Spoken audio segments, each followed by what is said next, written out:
দেবাদিদেব মহাদেব কেন ভগবান শ্রীবিষ্ণুর সুদর্শন চক্রকে গিলে ফেলেছিলেন? বলা হয় ভগবান শ্রীবিষ্ণু সুদর্শন চক্র থেকে কেউই বাঁচতে পারে না। তাহলে এমন কি হয়েছিল যে ভগবান শিব এই সুদর্শন চক্রকেই গিলে ফেলেছিলেন? শিব পুরাণ অনুযায়ী যখন মা সীতা নিজের পিতা দক্ষ প্রজাপতির অপমানের কারণে অগ্নিকুণ্ডে আত্মহুতি দেন, তখন ভগবান শিবের ক্রোধের আর সীমা থাকে না। ক্রোধে তিনি নিজে জটা টানতে থাকেন এবং একটি জটা মাটিতে ছুঁড়ে ফেলে দেন। সেই জটা থেকেই জন্ম নেয় ভয়ঙ্কর বীরভদ্রের। ভগবান শিবের আদেশে বীরভদ্র মহারাজা দক্ষ প্রজাপতির যজ্ঞে উপস্থিত সকলকে আক্রমণ করতে শুরু করেন। তিনি দক্ষ প্রজাপতির ধর থেকে মাথা আলাদা করে যজ্ঞের আগুনে নিক্ষেপ করেন। তবুও বীরভদ্রের ক্রোধ শান্ত হচ্ছিল না।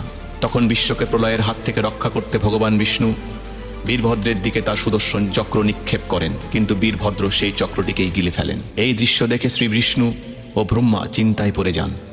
শেষে তারা দেবাদিদেব মহাদেবের কাছে প্রার্থনা করেন,